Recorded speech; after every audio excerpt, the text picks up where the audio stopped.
I'm Kevin Davis. This is the Catholic Family Podcast, and I'm very happy and honored today to be joined by Mario Derksen of Novus Ordo Watch.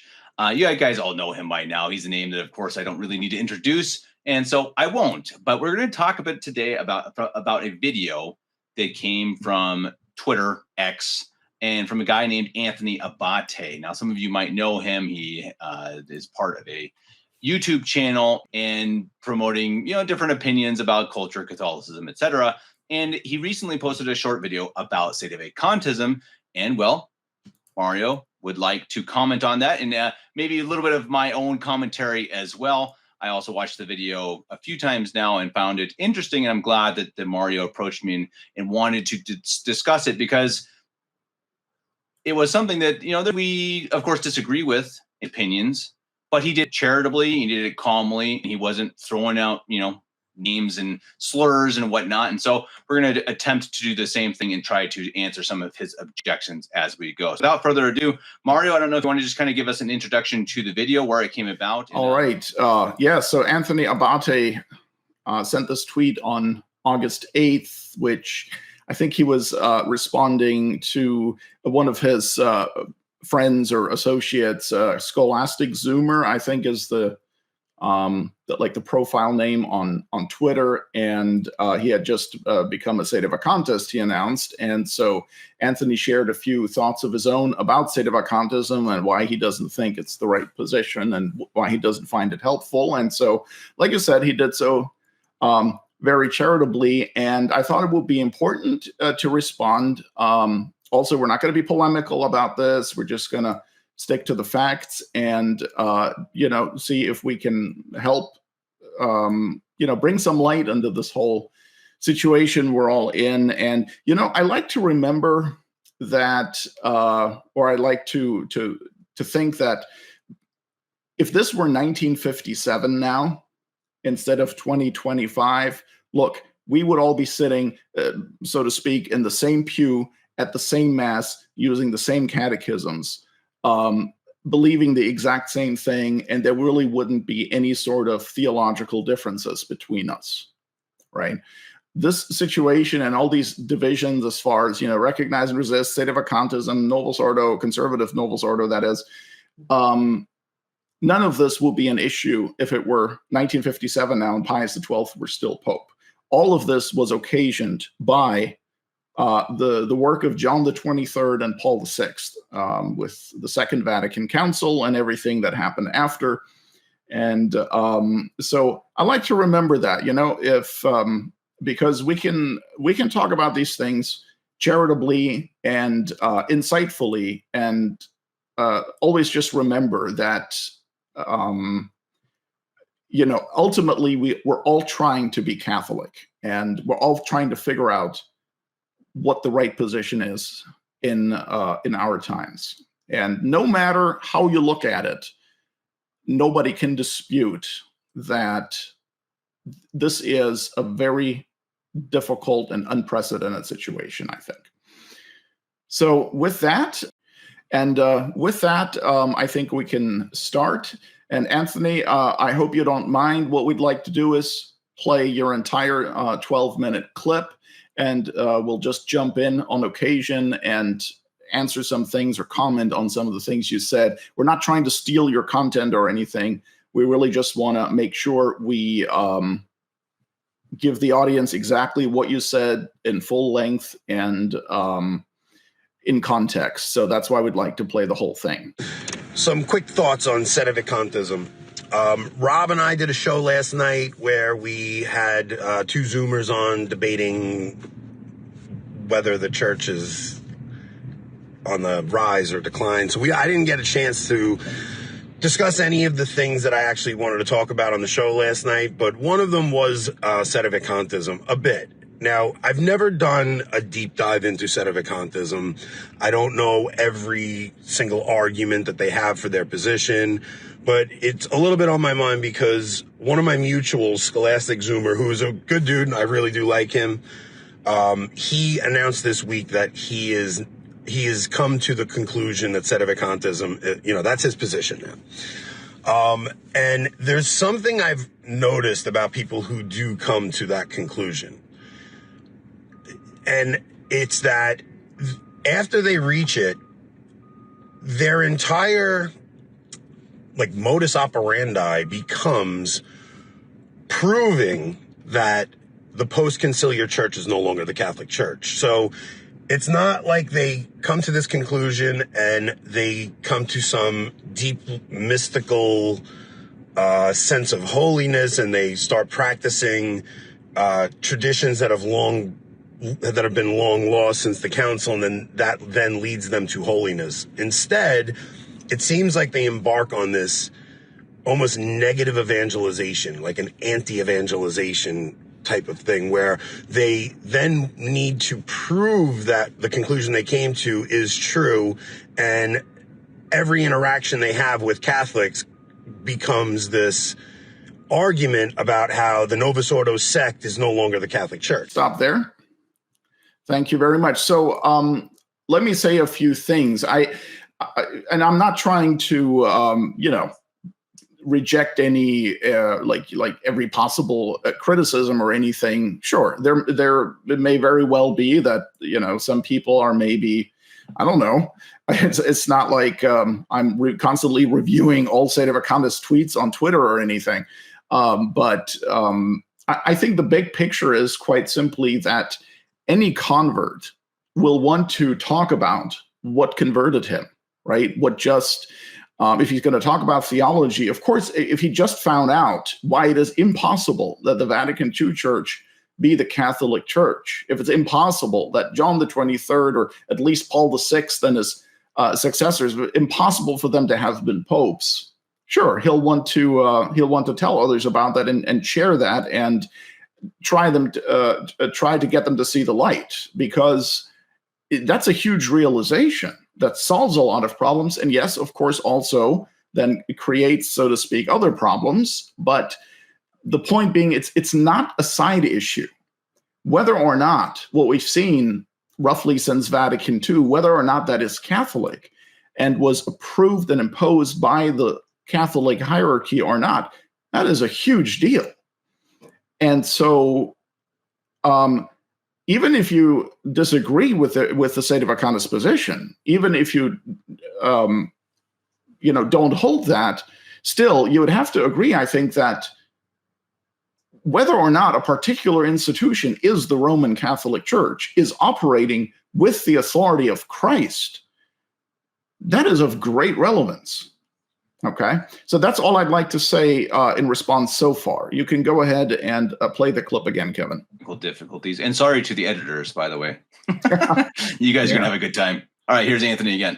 Scholastic Zoomer announced this was his position. I'm seeing him posting pictures of Pope Francis, praising Martin Luther. And I'm not disagreeing that all those things are problematic. And I don't even think the Sedevacantist position is crazy. I think that there's definitely enough there for there to be a plausible case for it. I think Sedevacantists are Catholic. They hold the Catholic faith. They just think that what is being presented to us now is not the same Catholic faith that was presented to generations before that. So I don't ever engage in the discourse where I say they're Protestant, things like that. No, there's a lot of Sedevacantists who I admire, who I like, who I think are really smart, who are unafraid to point things out that should be pointed out. So this is not me. I am generalizing when I say this is something I've noticed, but there are exceptions to the rule. I've had real positive interactions with the guy who runs Novus Ordo Watch, and a bunch of others. I have a bunch of friends who came to the same conclusion. So Scholastic Zoomer, tweeted out the other day, if Novus Ordoism is true, then the gates of hell have prevailed and tons of errors and heresies have entered the authentic magisterium. If Sedevacantism is true, then we live in evil times, but Christ's promise is true. So I responded that if Sedevacantism is true, then the gates of hell have prevailed. There is no magisterium, and the prophecy in Daniel that the kingdom's sovereignty will never pass to another is proven false. So in Daniel 2:44, it says, and in those days, and in the days of those kings, the God of heaven will set up a kingdom which shall never be destroyed, nor shall its sovereignty be left to another people. It shall break in pieces all these kingdoms and bring them to an end. It shall stand forever. So he responded, and so did Novus Ordo Watch. So he said the magisterium still exists, but no one is exercising it. You essentially believe the same thing because whatever the diabolical men who we call popes promulgate, you refuse to submit to. Fiducia supplicans, Amoris Laetitia, etc. All part of your so-called magisterium. Do you submit? Yes or no? What's interesting about those documents is there's like actually nothing to submit to. I can recognize they're very problematic, but it's not like I need a gay blessing. It's it's not like I'm going and receiving communion in a state of mortal sin. I don't think anything in those documents is binding on the faithful. I think they're horrific. They're horrific guidelines that were put out to priests and how to be like in pastoral needs. I think they're horrible. But there's nothing to submit to in them. I don't think there's been anything that the Vatican, since the council, has promulgated that requires us to submit to that would meet the guidelines of the gates of hell prevailing. So, all right, thanks. So, okay, let's look at that a little bit. First, I would say to Anthony that, okay, it may be your opinion that there's nothing to submit to, but my advice then would be, if your position is correct and the Vatican II Church is the true church, you should check with your local bishop and ask him if there's anything in those documents you need to submit to, you need to assent to, because I'm pretty sure that when we say that a document or a teaching or something is binding, that means that you must assent. Okay, you cannot dissent from it. It does not mean that you must do what is merely being permitted, right? So obviously, when the church says, unmarried men of a certain age can be ordained priests, that doesn't mean you have to become a priest. It just means you have to assent that it is that is the law of the church, and that is permitted and possible, and that's not wrong or evil or anything. So Anthony's point that there's nothing really mandated in those documents, well, we got to remember that the church cannot permit evil as an option either. Okay, it's not that the church just can't mandate evil; she also can't permit it. Nobody would say that a parent is being a good parent if mommy or daddy decide that the child is allowed to eat dish soap. It just doesn't have to. Okay, I mean, that'd be silly. So I don't think we can get around these issues and these problematic documents by saying, well, there's nothing actually mandated. No, they may not be mandated, but if adulterers, unrepentant public adulterers, can receive Holy Communion, obviously it doesn't say that they have to, but the church cannot permit it either.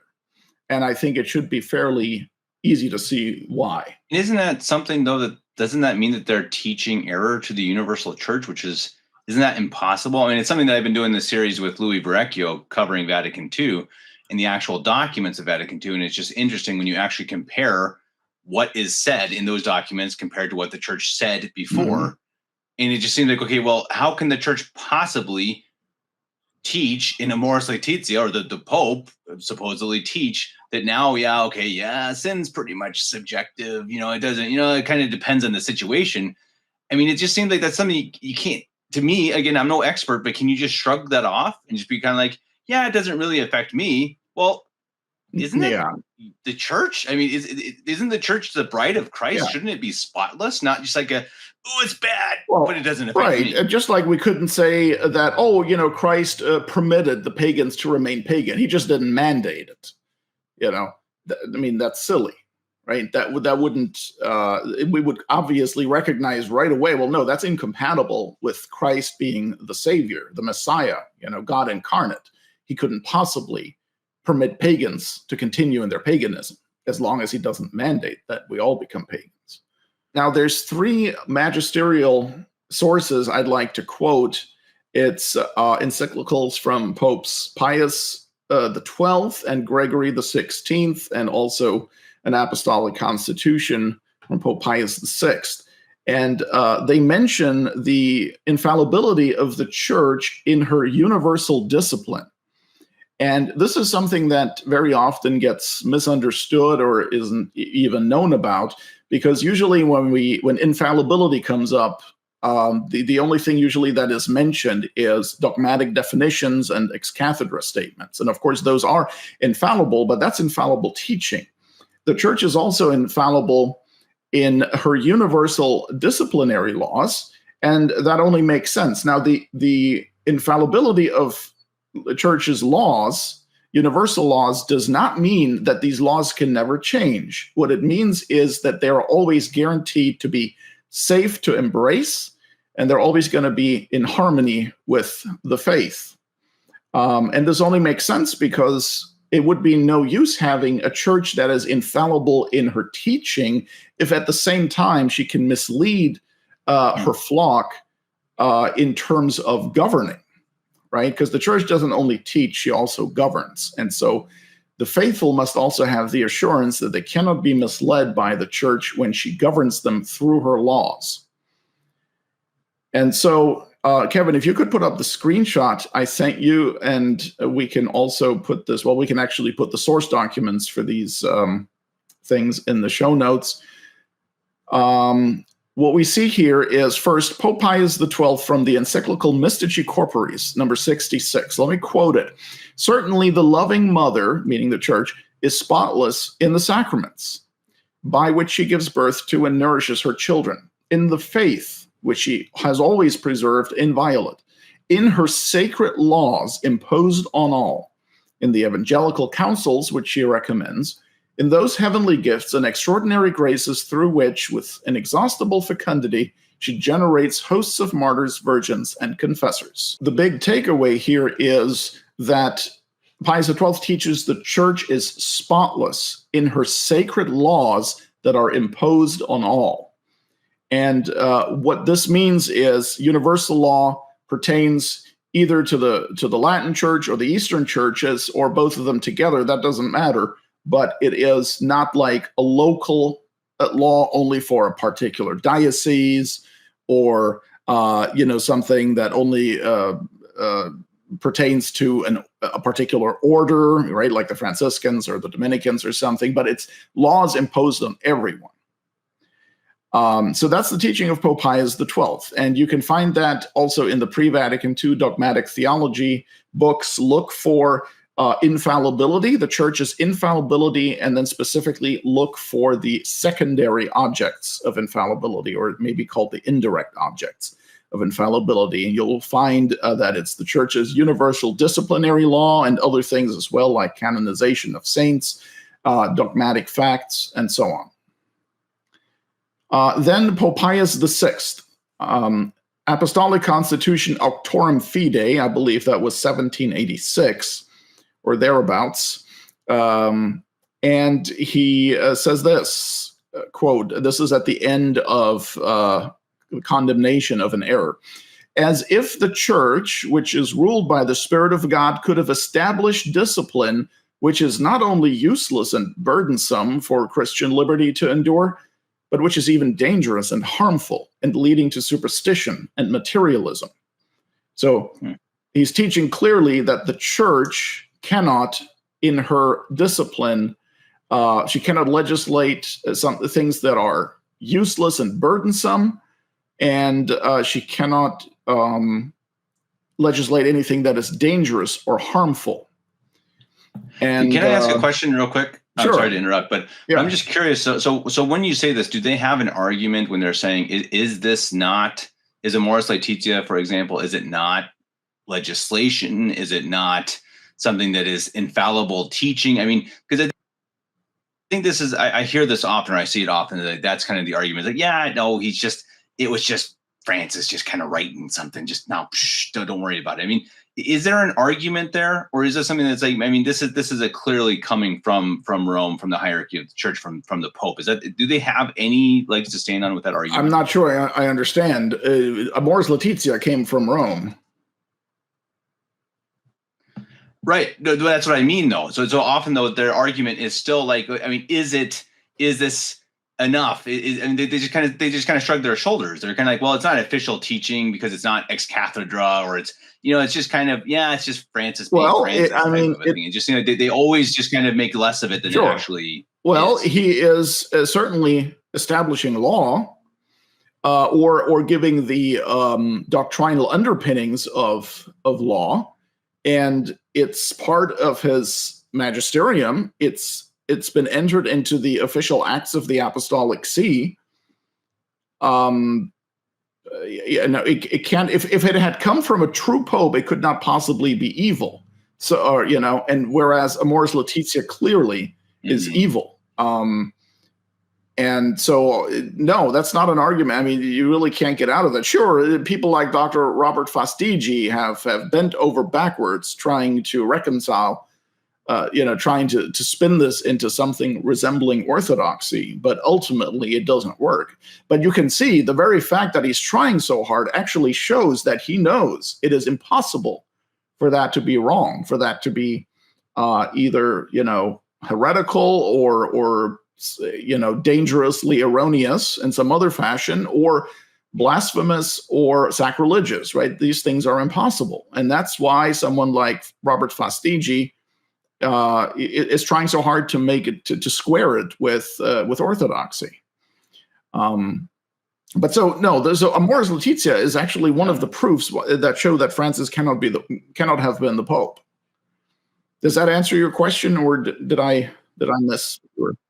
Yeah, no, exactly. And it's not something that I certainly not my argument, but I just feel like when you're talking about this being a discipline of the church, I just feel like they'll just be like, yeah, but is it really? It's just, I just think maybe there's a misunderstanding of what is the discipline of the church. What is it that is infallible? And that's kind of the point you're making here, right? That it is promulgating it, then they can't be error. But I just know for sure you're going to see this like, yeah, but the Pope didn't say it ex cathedra, and that's kind of my argument. But I'm totally with you. I mean, I think your explanation is certainly it doesn't have. Okay, considering that this pertains to the church's universal discipline, it cannot be harmful. It cannot be heterodox. It cannot be sacrilegious. It cannot be dangerous. So there's only two options, logically speaking. Either what he legislates or teaches in Amoris Laetitia isn't harmful, evil, or sacrilegious, or blasphemous, or he wasn't the Pope. And so, I know you were basically raised Sedevacantist, but for somebody like me who was raised Novus Ordo, at first, of course, you try to make it work, right? At first, you try to find arguments for why this doesn't prove Sedevacantism. And in my case, it had to do, it's going back to the days of John Paul II, right? That's when I was Novus Ordo. And I never immediately jumped onto the Sedevacantist bandwagon. Of course, I first tried to dismiss those ideas, right? I first tried to defend John Paul II's claim to the papacy until at some point I just couldn't do it. Couldn't do it anymore. And it was just, the truth was just staring me in the face. So I didn't want Sedevacantism to be true at that point because I knew it would, it was just inconvenient. But I don't want to go off on a tangent. Let me see. Let me read the third quote that we had there from. This one is from Pope Gregory XVI, the encyclical Mirari Vos, which was a big encyclical against liberalism. The discipline this is Pope Gregory speaking, the discipline sanctioned by the Church must never be rejected or be branded as contrary to certain principles of natural law. It must never be called crippled or imperfect or subject to civil authority. In this discipline, the administration of sacred rites, standards of morality, and the reckoning of the rights of the Church and her ministers are embraced.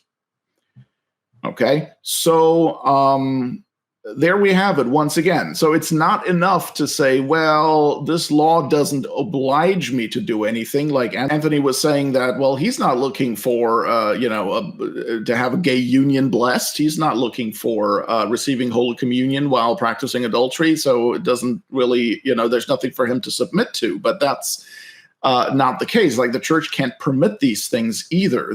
Her law cannot be, as Pope Gregory said, it cannot be imperfect. It cannot be crippled. It cannot be, dangerous and so forth. So, okay. So Anthony also said in the point that we last looked at, that we last played in his video, he said, I don't think there's been anything that the Vatican, since the Council has promulgated, that requires us to submit to that would meet the guidelines of the gates of hell prevailing. Well, I picked out 10 examples, or I should say counterexamples, showing that the Vatican very much has promulgated things that would indicate the gates of hell have prevailed if these things came from valid popes. Okay, and obviously we can't go into a lot of detail for all of these, but we can, at some point, if desired, we can look at any of these more closely.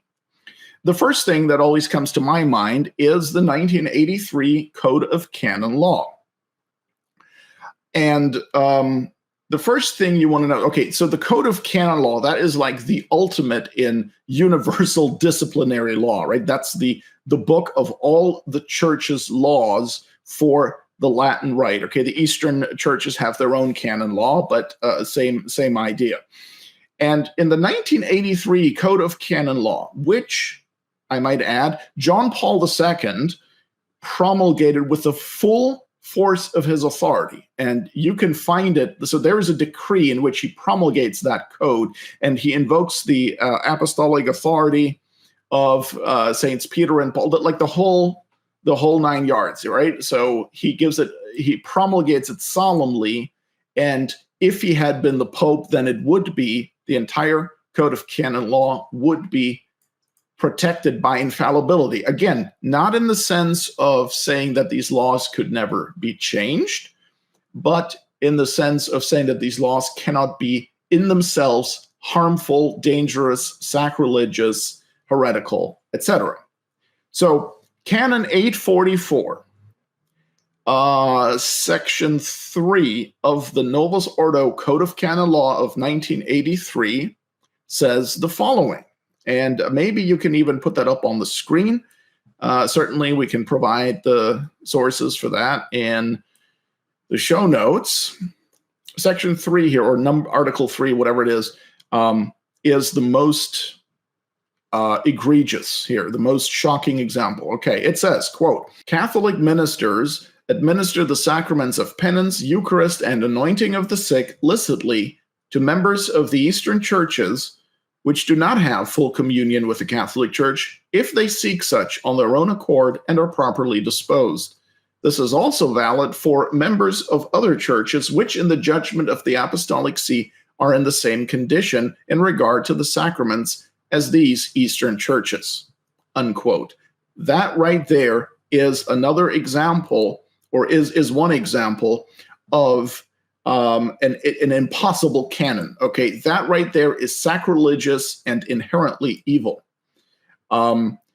This was a bit legalese in there. Basically, what it's saying is that the Eastern Orthodox and similar non-Catholics can sometimes, under certain conditions, receive the sacraments of Holy Communion,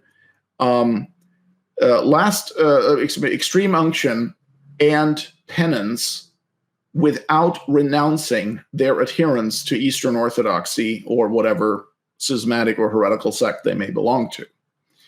That's the long and the short of it. And of course, some have tried to argue that, oh, well, no, but it says there only if they're properly disposed. And so that would mean conversion to Catholicism. No, it doesn't, and it cannot possibly mean that.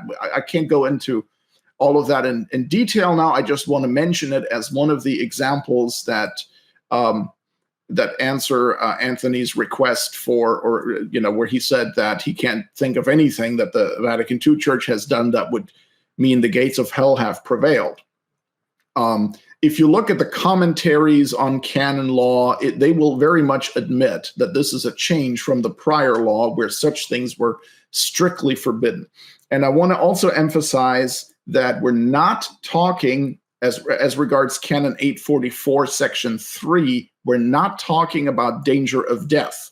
Some people say, well, but in danger of death, there can be some, like absolution can maybe be given conditionally. Yeah, but danger of death is not legislated in that particular part of the law. That's Section 4 right underneath it. This one here, we're talking about Section 3. And if for anyone who suspects that this is not the correct interpretation, that there is some orthodox interpretation to it, no, you can actually verify that what I just said is exactly what they mean. Now, you don't have to take my word for it. You can look that up. Also, for example, in some Novus Ordo magisterial documents, for example, in John Paul II's encyclical Ecclesia de Eucharistia, paragraph number 45. And I believe that was from 2003. Okay. The whole point of this particular canon 844, section 3, is to allow certain Protestants, certain non-Catholics, certain Orthodox, to receive some of the sacraments without having to convert to Catholicism first. That is what that's about, and that is intrinsically evil. Then another example, since Anthony said he can't think of any examples of anything that the Vatican II Church has done that would show that the gates of hell have prevailed against it. Another thing would be the 1993 Directory for the Application of Principles and Norms on Ecumenism. Okay, that thing is essentially a very long handbook, if you will, on how to practice ecumenism. And so it's based, of course, on Vatican II.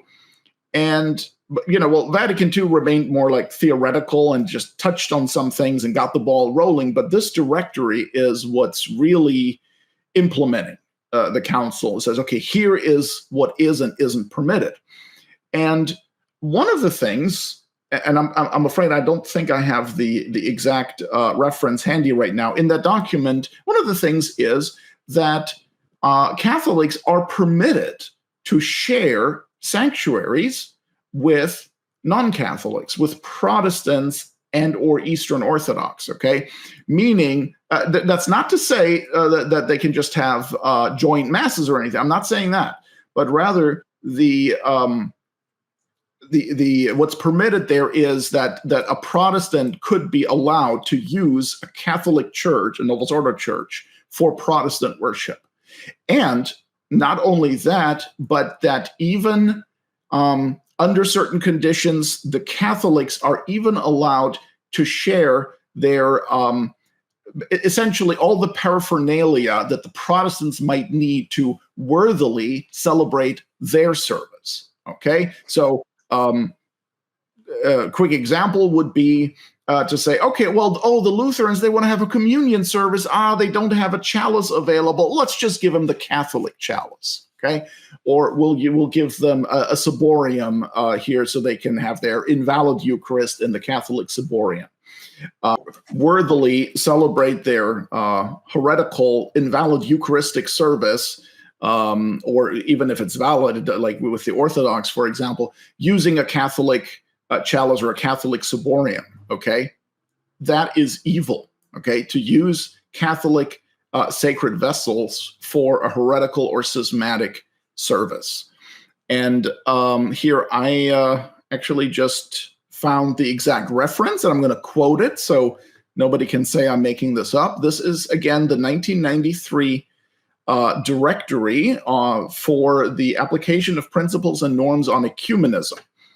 And here's what it says in number 137, quote, Catholic churches are consecrated or blessed buildings which have an important theological and liturgical significance for the Catholic community. They are therefore generally reserved for Catholic worship. However, if priests, ministers, or communities or communities not in full communion with the Catholic Church do not have a place or the liturgical objects necessary for celebrating worthily their religious ceremonies, the diocesan bishop may allow them the use of a church or a Catholic building and also lend them what may be necessary for their services. Under similar circumstances, permission may be given to them for interment or for the celebration of services at Catholic cemeteries. Okay, this is nuts. It's disgusting. It's harmful. It's dangerous. It's sacrilegious. It's heretical. And for those who will say, well, it's just some directory on ecumenism, this was promulgated with the full apostolic authority of John Paul II in 1993. Let me see if I can. Okay, here, let's see. On March 25th, 1993, His Holiness Pope John Paul II approved this directory, confirmed it by his authority, and ordered that it be published, anything to the contrary notwithstanding. Okay, that is at the very end of that document. And I'm sure John Paul II also mentioned it a few times in other speeches or documents or whatever. And this has been like the guiding tool or the blueprint for Novus Ordo ecumenism since 1993. Okay, so that is what we mean about, this is what we mean by examples of the gates of hell prevailing against the false Vatican II church. And this is why we have to say it cannot be. It cannot possibly be the Catholic Church. There is an interesting video out there which is a debate between two Sedevacantist priests of the Society of St. Pius V, not the 10th, but the 5th, Father Clarence Kelly and Father William Jenkins. I believe Bishop Kelly was not a bishop yet. And then they debated against Count Neri Caponi and Father Brian Harrison, representing the Novus Ordo side, or the traditionalist Novus Ordo side.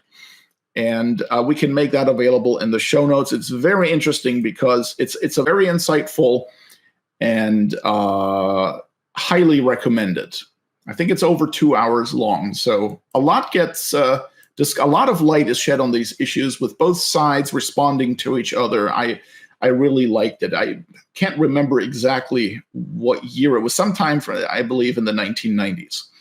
Okay, so I'm not going to dwell on the other points that I have here. I said I would give 10 examples. I've given 2 so far. Let me just kind of quickly go over the other ones. These are examples, again, of how we know that the Novus Ordo Church cannot be the Catholic Church, because these are instances where if it were the Catholic Church, you would have to say the gates of hell have prevailed.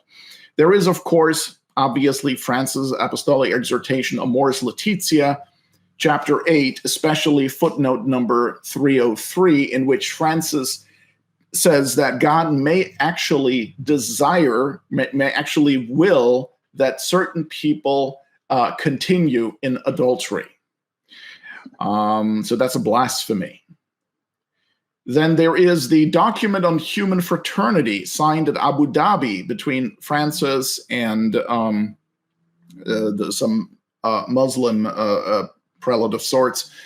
And that was in 2019. And that has also been included in the Acts of the Apostolic See. And that document teaches that God wills a diversity of religions. The pluralism and, I forget the exact quote, the pluralism and diversity of religions are willed by God. And it mentions that in the same breath with things like the diversity of sexes, of languages, and so forth. So there is no way to spin that into something orthodox. Then, of course, you have the Novus Ordo Mass, okay, which is essentially a Protestant meal service. Even if we suppose that it is valid, even then, it would still be a Protestant service, okay? The Novus Ordo Mass is a disaster and certainly not an expression of the Catholic faith. Even then, it is still a non-Catholic rite, okay? It certainly does not express the Catholic faith. Then, example number 6, the canonizations of Paul VI and John Paul II. Francis canonized both of them, meaning he declared them to be saints, and he enrolled them among the saints and declared that they are to be venerated, or that they are worthy of veneration. And all you need to know is, I know there's a big debate about this in the Vatican II Church. Are canonizations infallible or not? Well, at the end of the day, the Catholic who accepts, or people who accept Francis as a valid pope, they have to assent to what he said in the decree of canonization. And that is very solemn, seemingly infallible language. And I wish I had the quote here right now, but you can easily find that out if you look online for the canonization of Paul VI in 2018 or John Paul II. I think that was in 2014. If these two people are saints, what do we need saints for? I mean, that is just it's insane. Okay, especially Paul VI, who essentially, if I may speak in informal terms, so to speak, abolished Catholicism. Okay, that's kind of how you can put it. There's no way that man, could be a saint in the Roman Catholic Church, right? It was like the church's undertaker, if the church could die. Then example number 7, the partial communion ecclesiology of Vatican II. Okay, this idea that there's a little bit of the Catholic Church in every religion. I'm putting it a little polemically right now. This idea that other baptized, quote unquote, Christians are in communion with the, I'm not even sure exactly how they would put it now in the Vatican II Church. Are they in communion with the Catholic Church or with the mystical body? It's a gigantic mess, this ecclesiology. And so that's another example of an impossibility for the Catholic Church. Then the Vatican II document Nostra Aetate, okay, on non-Christian religions. It was promulgated in 1965. That whole thing is a disaster. Then example number 9, the invalidity of the 1968 rite of episcopal consecration solemnly promulgated by Paul VI. Even if we say that the phrase spiritus principalis, which occurs in the form of the new rite of episcopal consecration, even if we concede that the spiritus principalis, the governing spirit as it is translated, even if we agree that that is the Holy Ghost, we would still run into the problem of the problem of invalidity arises because it does not, the form for consecrating the bishop in this 1968 rite does not specify what the Holy Ghost is supposed to do, okay? And therefore rendering it invalid, okay? We can do a whole show on that if you'd like, Kevin. Or that'd be interesting. It's a big topic. In the show notes, yes. And lastly, example number 10, John Paul II's apostolic letter Fide Depositum, I believe it was 1992, in which he declared, using his supposed apostolic authority, he declared that the new catechism, the so-called Catechism of the Catholic Church, is a sure norm or a safe norm for teaching the Catholic faith. So there we have 10 concrete examples. Again, each of these can be, we can do a deep dive on, but that's all I want to mention right now. The question now is, if all of these things that I just mentioned can come from the true Roman Catholic Church, what good would it be? Okay, on what grounds, in fact, could the Catholic Church then turn around and condemn heretics and heretical sects, right? If she herself teaches heresy, allows heresy, rewards heretics, and so forth, right? It gives the sacraments to heretics. How would such a scenario credibly fulfill Christ's promise that the gates of hell won't prevail? It just doesn't make any sense. And so Sedevacantism is simply the realization that since these things cannot have come from the Catholic Church, they did not come from the Catholic Church and must have therefore come from some other entity. Okay, certainly not from the lawful shepherds, the lawful vicars of Christ. Okay, we can go back to Anthony now, and I apologize that this has gotten so long. Let's go to back to Anthony's video and listen some more. Novus Ordo Watch said, but we should also remember that the prophecy of the scepter not departing from Judah in Genesis was not made void during the period of the Second Temple before the arrival of the Messiah, simply because there was no Davidic king during that long time. There is also a prophecy found in Isaiah which foreshadows the papacy and which says that the peg will be removed, and this dovetails quite well with St. Paul's teaching in 2 Thessalonians about the restraining force catacomb being taken away to allow the mystery of iniquity with its operation of error to unfold.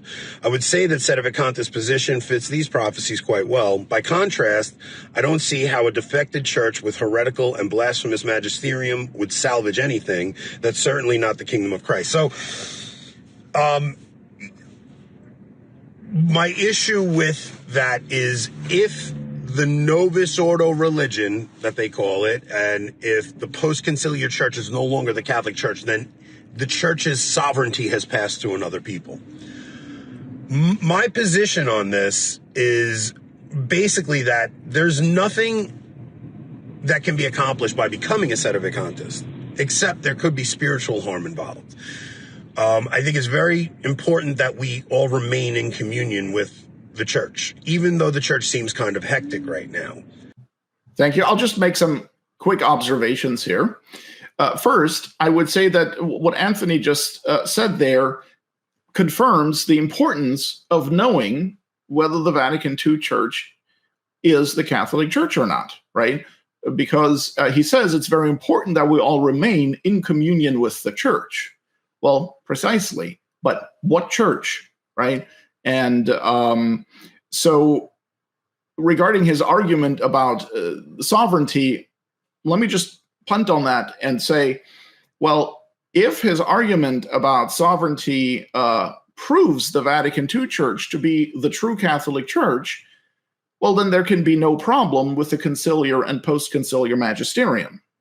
So either way, his position is not really tenable, because either his argument proves that that is like that the Sedevacantism is false, but then he'd have to accept the Mors Laetitia and all the rest. Like, you can't have that sort of middle position where you're saying, no, the sovereignty, can't be passed on to another people. And by the way, I'm not conceding that argument. Of course, I'm just bypassing it for the sake of argument.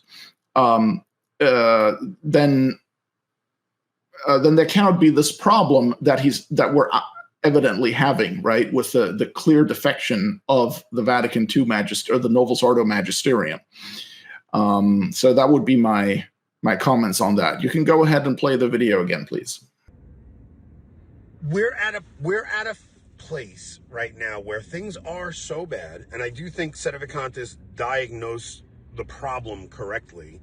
I think they just have the wrong antidote to fix it.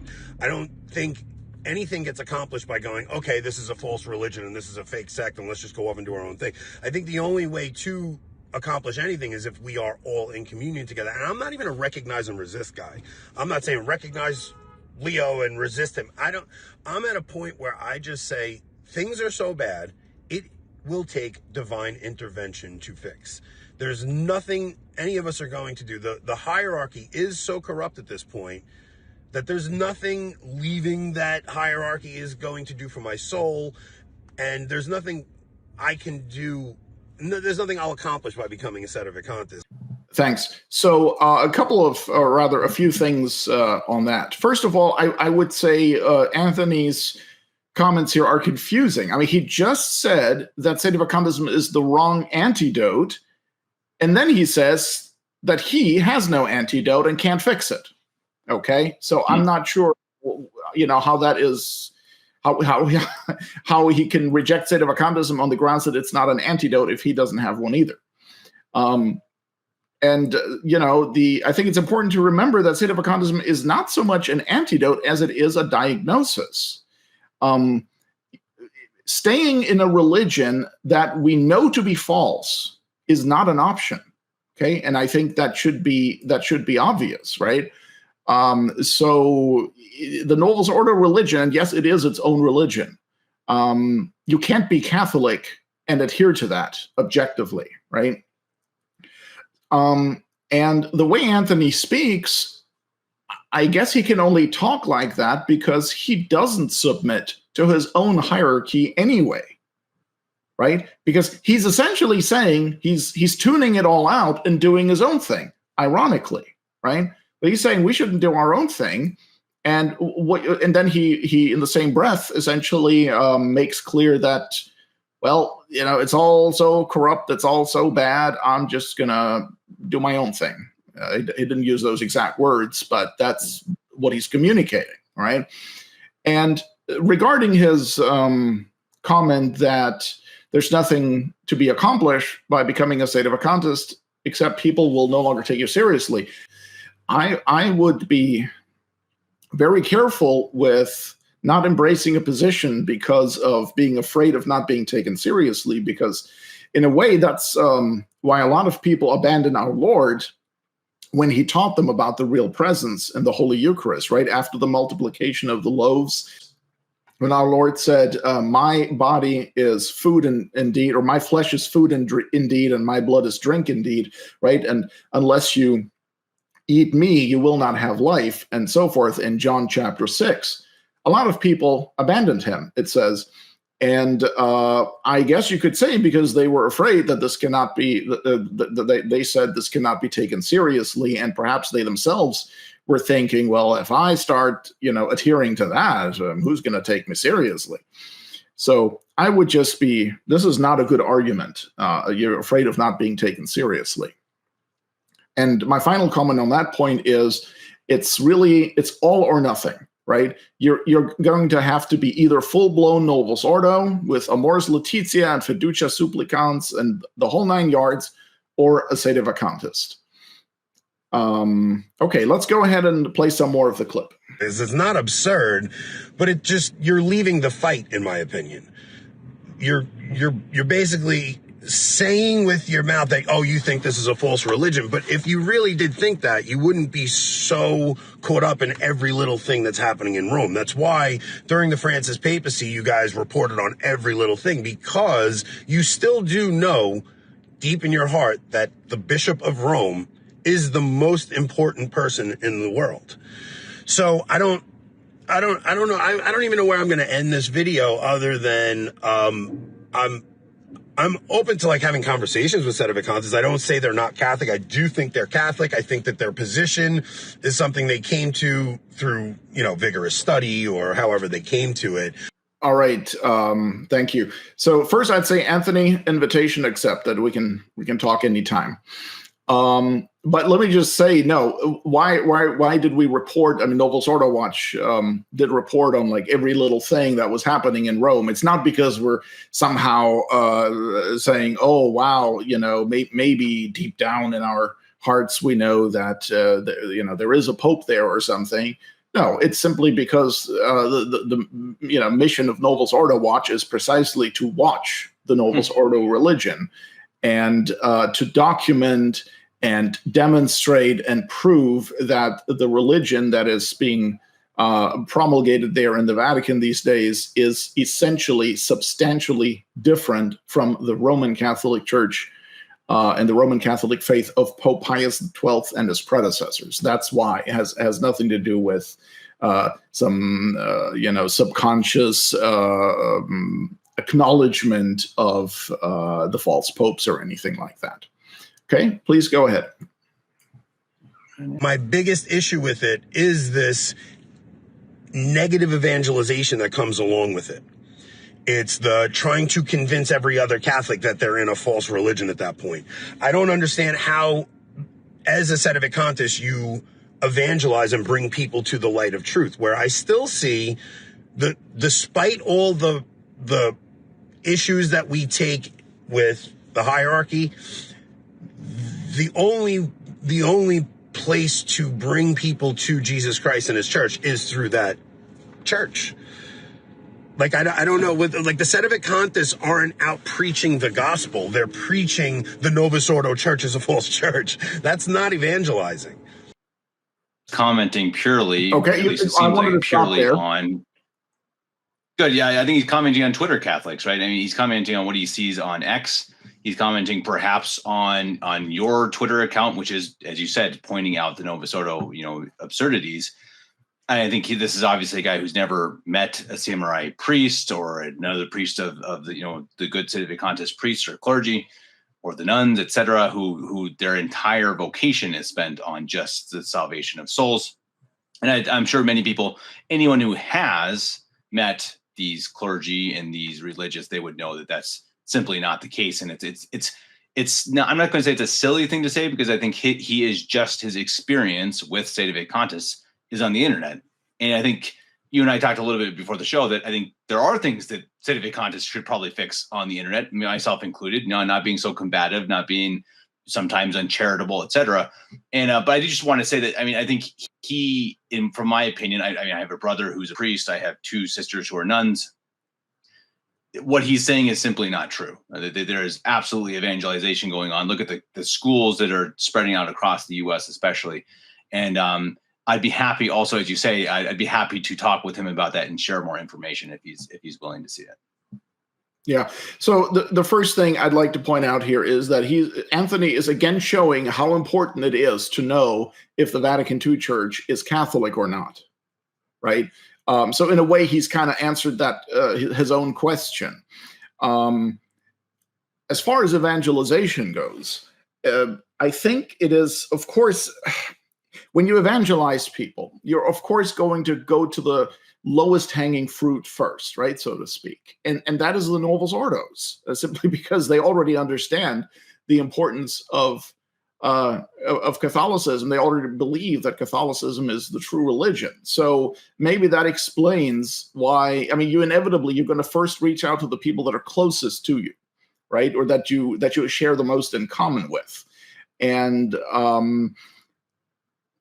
okay, so as regards evangelizing Protestants, I used to spend a lot of time doing that when I was Novus Ordo, and later when I was kind of SSPX sort of. And the problem is, first of all, what are you converting them to? Okay, why do you really want to? First of all, do you want to teach them about the true faith and the magisterium and the papacy and so forth, and then they find out you've brought them to a church which tells them that God may want them to commit adultery, that religious liberty is a wonderful thing, and so forth. How exactly does that facilitate their salvation, right?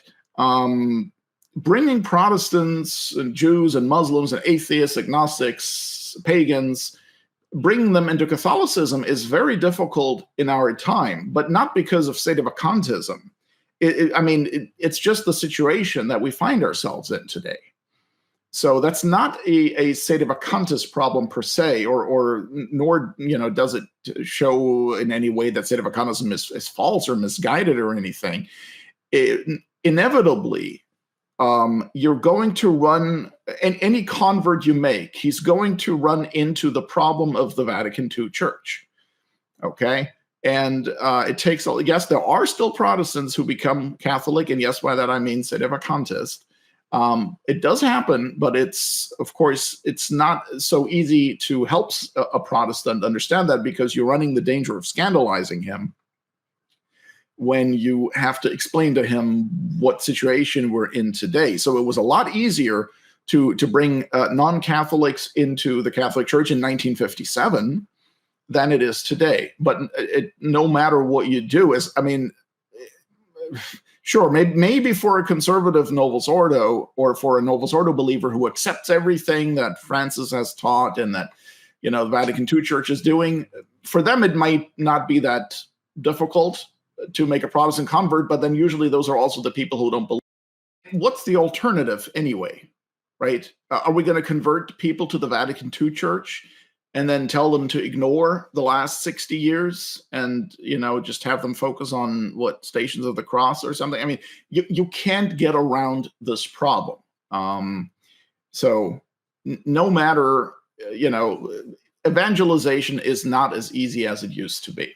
And I think that's why also you don't find as many Sedevacantists eagerly, trying to convert Protestants, because it's so difficult to do. And that'd be my thoughts on that. Then, and sorry, just real quick. I mean, it is kind of a funny thing when you get into that and you talk to someone at work or whatever, and you're kind of like just telling them basically, yeah, I'm a Catholic, and yeah, I don't believe the Pope's the Pope, and no, actually not since 1958. I mean, it's true, and I really believe it, but it's hard. It's a hard sell, because it's kind of like, wait, you're a Catholic and you don't believe the Pope's the Pope? I mean, it's just, it makes it tough. It is a difficult time to try to convince anyone else the truth of Catholicism. Yeah. Right. And also with, Anthony's own position, right? If a Protestant asks him about, religion, and he says, yeah, I'm Catholic, depending on how informed the Protestant is, he may just think, okay, in other words, you're against the death penalty, and you're for open borders, and you believe in, blessings for gay unions, for example. Yeah, Nancy Pelosi, Joe Biden, none of that, actually. Yeah. Right. Yeah, exactly. So it's very difficult. Please go ahead and play some more of Anthony. That is my biggest contention with it, and I don't know. I'd rather be a trad who is still in communion with the bishops and in communion with the church, and just take that traditional faith and those traditional practices and implement them in my life, do my best to raise my family according to those traditions, and just await God's intervention, because that is what it will take to fix this. Sedevacantists on the internet are not going to fix this situation. So I would say all of us need to be on guard for publicly calling out what's wrong in the church, because yeah, I mean, look, I totally understand, of course, this perspective, right? But you can basically not look at the problem, but it's not going to solve the problem, and it's not. I mean, you have to deal with the problem. You can't just tune it out. If Catholicism is true, and obviously it is, but if the Vatican II Church is the Catholic Church, then you can't just tune it out and just focus on traditional practices or whatever, because that is, I mean, Anthony's talking about being in communion with the bishops. Yeah, I'm not sure he is. I mean, he may be on paper, but I mean, does he go to the diocese for instruction in the faith? Would he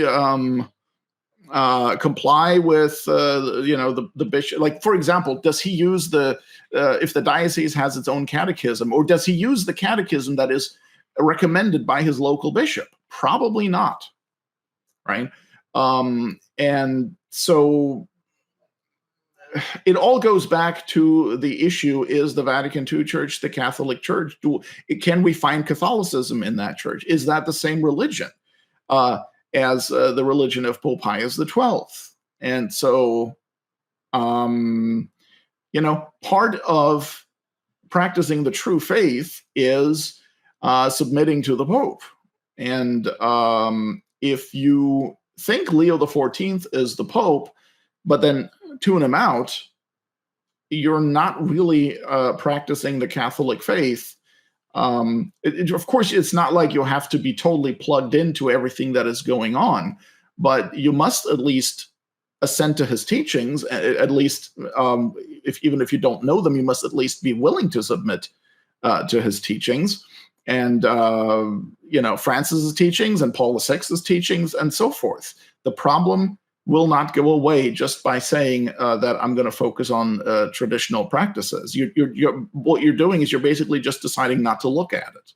But the questions are still, out there, and they're still. You must, just like with Christ, you must make a decision for him and for his church and against the false church. And so I can understand the frustration and the aggravation and exasperation, everything that this whole situation brings with it. But we're not going to accomplish anything by just saying I don't want to hear about it. Hierarchy to call out the unfaithful hierarchy. It doesn't mean we can't talk about things that are problematic or anything like that. It's just it is not my role to declare a pope invalid. And that's why I never had an opinion on whether Francis was a valid pope or, all of it. It's just, this is the situation we're dealt with. We all are men trying to get to heaven. So I'm just going to continue to try and get to heaven, live out my Catholic faith, be a good father, be a good husband, and try to bring people to the light of truth and try to bring people into the church. I don't see how I could bring people into the church and then explain to them, no, this isn't really the church. I don't see how God would make his church invisible like that, where it's just up to a bunch of guys with internet access who have heard conspiracy theories to come to that conclusion. Because if you go to anywhere that outside of America, like Sedevacantism is a very first world position. It's people with internet who go and read these theories on websites and things like that. It's not, it would take away one of the marks of the church, which is one, first off, right? One, holy, Catholic, and apostolic, but also the fact that the church has to be visible. So those are my main contentions with it. But like I said, I've never done like a deep dive into it or anything. So maybe I will have some conversations with Sedevacantists and see how those conversations go. But I'm like that. I don't see how it's helpful. It doesn't seem helpful to me. I think we're better off trying to evangelize within the church. All right. I think that was the completion of his 12-minute video. So yeah, thank you, Anthony, for your thoughts on that. And so, like I just said, it all begs the question, is the Vatican II Church the Catholic Church or not? If so, stick with it, go with it, be a full-blown Novus Ordo, because then that is where salvation will be found. But the fact that you're having reservations about that, I think, kind of shows that you very much recognize that there is a problem there. And he says, I don't know, Kevin, that may have actually been cut off a little bit by because it was right at the very beginning of this last segment there. He says, I think that that's upon the faithful hierarchy to call out the unfaithful hierarchy. And you see the problem right there again, an unfaithful hierarchy. If they're in communion with the Roman pontiff, they're not unfaithful. In order to not be a Sedevacantist, you have to, while still recognizing all these, the faithlessness and these problems, you have to engage in all kinds of, you have to introduce all sorts of bizarre concepts that are really not compatible with Catholic theology, with the very faith that you mean to live out and that you want to teach your children. he says it's not my role to declare a pope invalid. Well, it depends on what you mean by declare. Of course, you can't make an authoritative declaration that would bind consciences of itself, right? But it is rather important to point out that somebody who, by Catholic teaching, cannot be the Pope is not the Pope. It's important because we must submit to the Pope, and Catholics do submit to the Pope, if there is a Pope. And even when there isn't a Pope, the Catholic always desires to submit and, has this disposition of submission to whoever the Roman pontiff is or will be when we have one. And so, he says that he never had an opinion of whether Francis was the valid Pope or not. And, I hear that a lot, but it just shows that he wasn't submitting to him. Okay. How could you just not consider that issue important? The only way you could consider it non-important is if you don't submit to him anyway. And so, yes, we're all men trying to get to heaven. Oh, wow. I'm getting flashes here. We're all just men trying to get to heaven. Yes, precisely. And live out our Catholic faith and be a good father, good husband, and bring people to the light of truth, he says, right? And bring people into the church. Okay, but that's exactly what the difficulty is, right, that we're discussing. Well, what is the light of truth? Is it Vatican II? Is it the 10 examples I mentioned? Are these part of the light of truth? When you bring people, right, he says, I don't see how I could bring people into the church and then explain to them, no, this really isn't the church or isn't really the church. Well, yeah, of course, but you wouldn't bring them into the Vatican II church only to tell them that it's not the true church. All right. And then he says, I don't see how God would make his church invisible like that, where it's just up to a bunch of guys with internet access who have heard conspiracy theories to come to that conclusion. Well, okay, but that's a misrepresentation, though. For one thing, it has nothing to do with conspiracy theories. Not really. I mean, you will come to the conclusion that there is, that you would come to a fork in the road, so to speak, where you have to decide which way am I going to go here, simply by reading the old papal documents, right, from before Vatican II, or the theology books or the catechisms. And you might say, well, but okay, that's only because you have internet access or something. Well, what you're really saying is that it's only people who have the books, right, who have the information. Okay, fine. But what are you faulting us for? Are we not supposed to use the traditional, literature and so forth? I mean, that is how the Catholic faith was transmitted to the common man. And yes, of course, internet access makes everything so much easier and so much better and faster and so on. But internet access is not the problem here. But what if let's go back to the Middle Ages and somehow the Pope, quote unquote, declares that God wills the diversity of all religions. I mean, is this something that anyone in all time through the entire history of Catholicism is just going to be like, oh, yeah, okay, that sounds about right? It's insane. It's absurd. I mean, and you list these 10 things. It's like, these aren't just like, oh yeah, that's kind of, yeah, it's a little bad. These are absolutely blasphemous heresies. I mean, that's what blows me away. It's kind of like, yeah, there are problems. That God wills the diversity of religions. Are you kidding me? Come on. Yeah, no, I mean, at that point, it's all over, I like to point out that the way, you can't have it both ways, okay?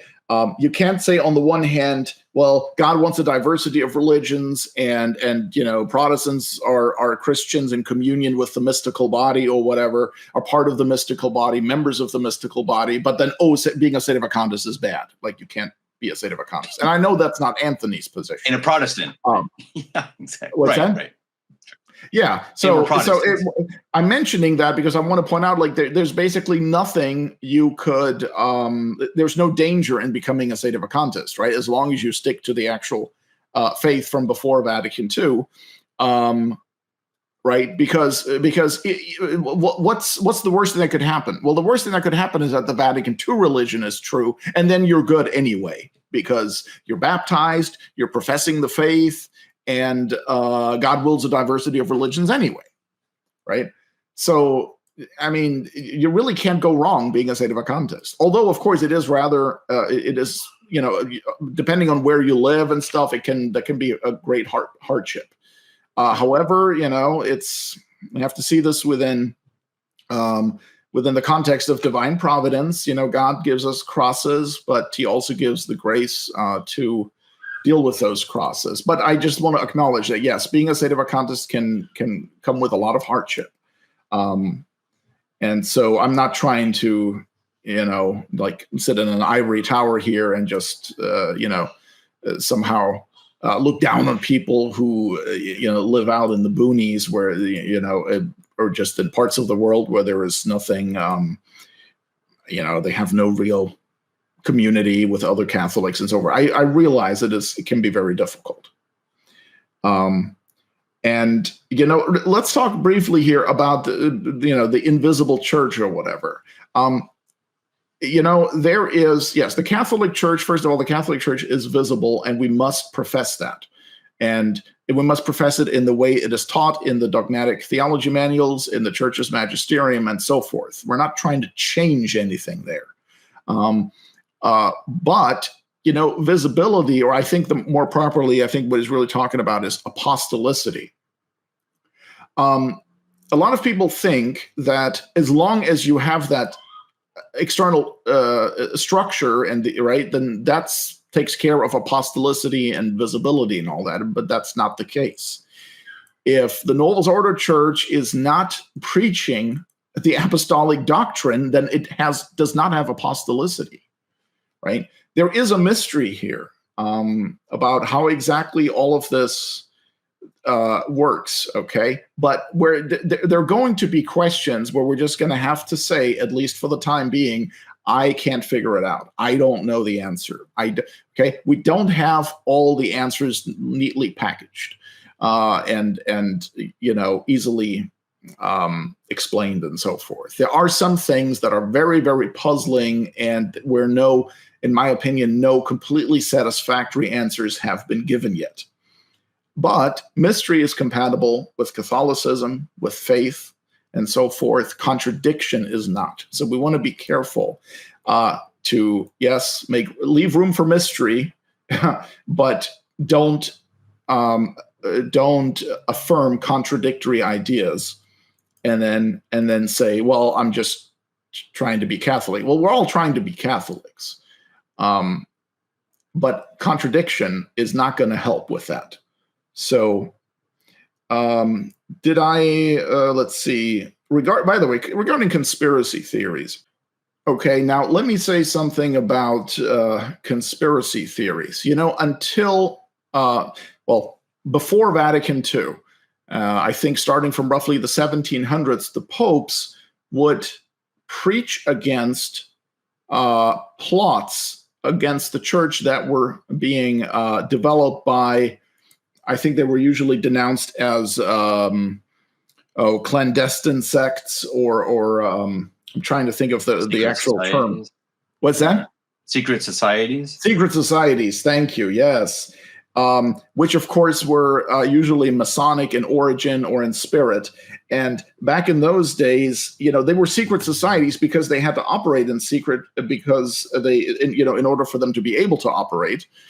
And it was clear to the popes, like they were informed about what was going on with these plans, including the most famous, I guess, of them is the Alta Vendita. And this is essentially a Masonic blueprint for the subversion of the Catholic Church. And it is an authentic document. It's not just some theory, some conspiracy theory. I believe it was ordered. It was first shared with Pope Gregory XVI, I believe, in order to be published either by Pius IX or Leo XIII.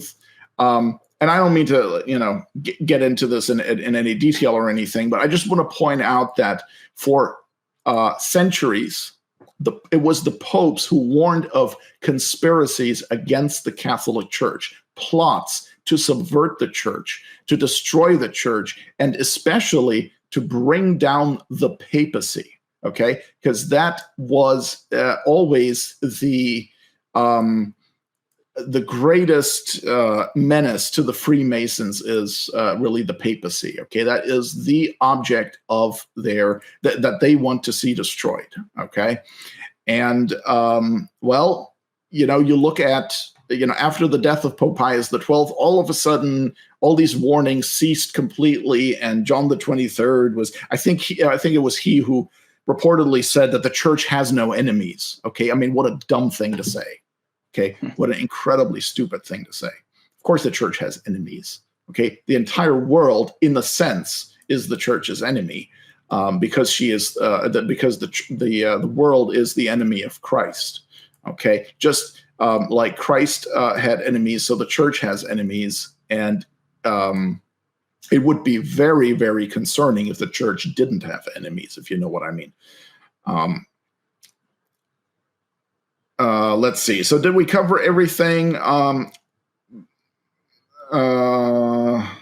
So Anthony was saying, wait, we did talk about visibility and apostolicity a little bit. Okay, so apostolicity isn't just a matter of material succession. It is also a matter of doctrine. You must have apostolicity of doctrine as well. And clearly the Vatican II Church doesn't have it.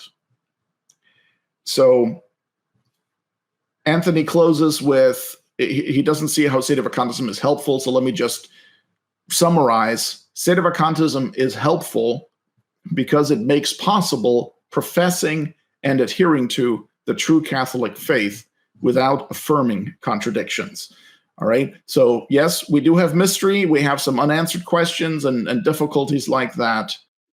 So, well, let me summarize and say that Sedevacantism is helpful because it makes possible professing and adhering to the true Catholic faith without affirming contradictions. Right. Yes, we have difficulties, we have mystery, we have unanswered questions and so forth, but you no longer have the issue of a defected church which you have to resist in order to be Catholic. And with that, I think we've given quite a detailed response to Anthony's 12-minute clip, but I thought it was, and I apologize for rambling a little bit. But I'm trying to do this just based on some notes and as well as off the top of my head without having to write a script first. So, well, you do. I have to say too, you had those 10 steps, and I think you made a great point. You could have a full episode on each of the 10. I mean, so it makes sense that it goes long. I mean, you have some very deep, very important material here to cover. So, yeah. So I'm grateful for it because I think it does. It is helpful that I mean, even if someone goes out and says these types of things, I think it's good to bring the receipts, as they would say. I think you did that well here. Well, and just real quick, I just want to say too, if anyone, there's going to be some choppiness probably to this video. There's going to be a little bit of issues. It was a long go of it. Thanks to the editors. So if Mario seems a little strange, a little choppy at times, that was why. We just had some internet issues. We'll do the best we can. We're going to do the best we can with the editing. But sorry, go ahead. Oh, you think I remember what I wanted to say? After this recording, I don't know. Actually, anything. Yeah, no. I just let me thank Anthony again for for making that video, and I hope also that by taking our time in responding to it at length, I hope we're kind of dignifying it. Like it's meant like as a like we're taking his video seriously, and it deserves a thoughtful and detailed response. Not to be argumentative or anything, but just to hopefully bring some light to these things and explain why we're Sedevacantists and why these matters are so serious. Yeah, and as you mentioned, you'd like to talk to him. If he wants to come on the show, I think that'd be pretty cool. I'd be willing for him to come on if he has any questions that he'd like to ask you, and maybe have a member of the clergy come on, Louis Brecchio, so, get a group together and maybe help answer some of the questions he has. I think that could be fruitful, and I would enjoy it. So that is an invitation for me. I don't know if I'm not going to speak for Mario, but I would be up for it. So Anthony, you're welcome to come on the show if you would like, if you watch this. Thank you, Kevin, as well. Thank you, Mario. Yeah, I get it. Thank you really seriously for putting this together. I think it's informative, and it was a good response that I hope someone is impacted positively. And as we said, the graces earned by the patience of the editors will gain graces for someone somewhere. Yes, indeed. And hopefully it's also then not too tedious for people to listen to. As you can see, I wouldn't have been able to fit all this in a tweet. No, probably not. Well, we'll try to do too. We'll try to cut this up into pieces too, to get it kind of into the digestible bite sizes too. That I think will be helpful as well. But again, as always, Mario, thank you very much. Everyone, go over to novusortowatch.com.org. I always forget. I think both actually work. Both of them work. Yeah. Both of them work. Yeah. Go over there and make sure you support Mario and everything that he does. You can support us over on Patreon as well. Patreon, just search Catholic Family Podcast. And we look forward to perhaps having Mario on again. Maybe we'll talk with Anthony. Maybe we'll discuss one of the 10 topics that Mario brought up. There's so much to unpack here. Yeah. We appreciate all of you that stuck up with us for this entire podcast, and we hope to see you all soon. God bless you until next time. God bless. Thank you all.